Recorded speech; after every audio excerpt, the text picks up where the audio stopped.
प्रधानमंत्री नरेंद्र मोदी ने ग्रेटर नोएडा में विश्व डेयरी सम्मेलन का उद्घाटन किया, जहां यूपी के मुख्यमंत्री योगी आदित्यनाथ भी मौजूद रहे। पीएम ने रिबन काटकर विश्व डेयरी सम्मेलन का शुभारंभ किया, जहां पीएम ने डेयरी क्षेत्र से आजीविका कमाने वालों के बारे में बताया।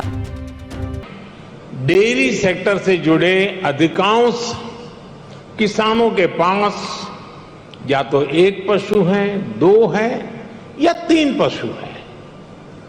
इन्हीं छोटे किसानों के परिश्रम और उनके पशुधन की वजह से आज भारत पूरे विश्व में सबसे ज्यादा दुग्ध उत्पादन करने वाला देश है। आज भारत के 8 करोड़ से ज्यादा परिवारों को ये सेक्टर रोजगार मुहैया कराता है। भारत के डेयरी सेक्टर की यूनिकनेस आपको अन्य जगह पर शायद ही कभी कहीं मिल जाए। आज वर्ल्ड डेयरी समिट में इसका जिक्र मैं इसलिए भी कर रहा हूं क्योंकि विश्व के अनेक गरीब देशों के किसानों के लिए ये एक बेहतरीन बिजनेस मॉडल बन सकता है। साथियों, भारत के डेयरी सेक्टर की इस खासियत को एक और यूनिकनेस से जबरदस्त सपोर्ट मिलता है।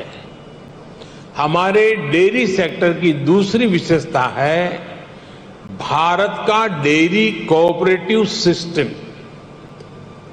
आज भारत में डेयरी कोऑपरेटिव का एक ऐसा विशाल नेटवर्क है जिसकी मिसाल पूरी दुनिया में मिलना मुश्किल है। ये डेयरी कोऑपरेटिव्स देश के 2 लाख से ज्यादा गांवों में करीब करीब 2 करोड़ किसानों से दिन में 2 बार दूध जमा करती है और उसे ग्राहकों तक पहुंचाती है। इस पूरी प्रक्रिया में बीच में कोई भी मिडलमैन नहीं होता और ग्राहकों से जो पैसा मिलता है उसका 70% से ज्यादा सीधा किसानों के जेब में ही जाता है। इतना ही नहीं, अगर मैं गुजरात राज्य की बात करूं तो ये सारे पैसे सीधे महिलाओं के बैंक अकाउंट में जाते हैं। पूरे विश्व में इतना ज्यादा रेशियो किसी और देश में नहीं है। अब तो भारत में हो रही डिजिटल क्रांति की वजह से डेयरी सेक्टर में ज्यादातर लेन देन बहुत तेजी गति से होने लगी है।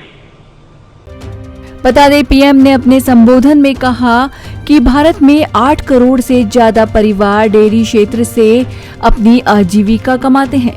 वहीं उपभोक्ताओं से प्राप्त कुल राजस्व का 70% सीधे किसानों के खाते में जाता है। पीएम मोदी ने कहा कि विश्व के अन्य विकसित देशों से अलग भारत में डेयरी सेक्टर की असली ताकत छोटे किसान हैं। Bureau report, Navodaya times, greater Noida.